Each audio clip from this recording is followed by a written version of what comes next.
Welcome back to another quarantine style edition of Technique Tuesday, where today I'm going to be talking about the force velocity curve. And this is a really important concept for strength coaches to fully grasp and understand. And the knowledge of the force velocity curve and understanding exactly how it works allows strength coaches to accurately select and prescribe the correct exercises. And it also allows them to properly periodize training programs. Initially, it can sound like a fairly complicated concept, but really it's quite a simple one. Okay, so what is the force velocity curve? Let's jump right in. The force velocity curve represents the inverse relationship between force, which is displayed here on the y-axis, and velocity, which is displayed down here on the x-axis, meaning the greater the force, the lower the velocity. And then inversely of that, the greater the velocity, the lower the force. Simple physics, right? An analogy that I heard years ago that has stuck with me ever since, that I think does a good job of representing this, is taking and comparing a wiffle ball versus a bowling ball, right? So if I were to take this wiffle ball and throw a wiffle ball at your stomach as hard as I can, while there would be great velocity on that throw, the force would be very minimal, right?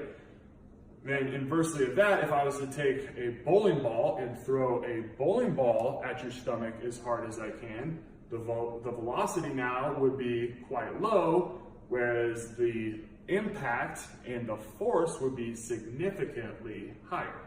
All right, so when we look at the curve being played out in the weight room, right, and we start up here at max strength, that would be like a 1 RM back squat, right? Where we are under significant amounts of load, right? And there needs to be a lot of force produced in order to perform that movement or that squat, right? And because there's so much force being produced, the velocity of that movement is going to be very low.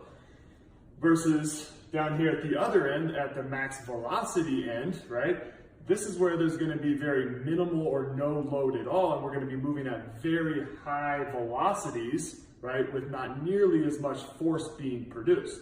So an example of this would be like your sprinting and your speed work.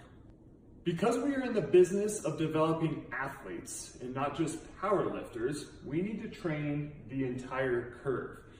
And what that means is that we need to spend time at each point along the curve developing those specific qualities. And if done correctly, right, our goal is to move the entire curve over to the right, where now the athlete is moving heavier loads at higher velocities and ultimately becoming more powerful. So remember, force times velocity equals power, right? So we want to think about how we can bridge this gap between force and velocity and marrying these two together to create these powerful athletes, right? And we also got to remember that it's one thing to create these powerful athletes that can produce all of this force, right?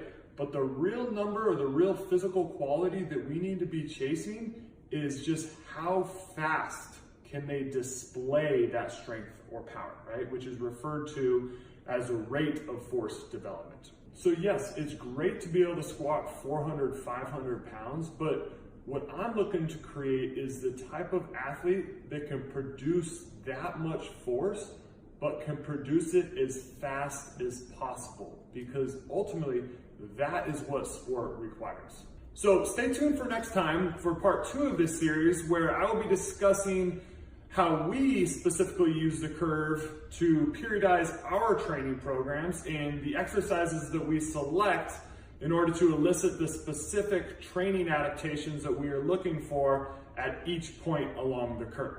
So hope you enjoyed it. If you have questions, please feel free to shoot them in the comments. And if you learned something, please share it with a friend.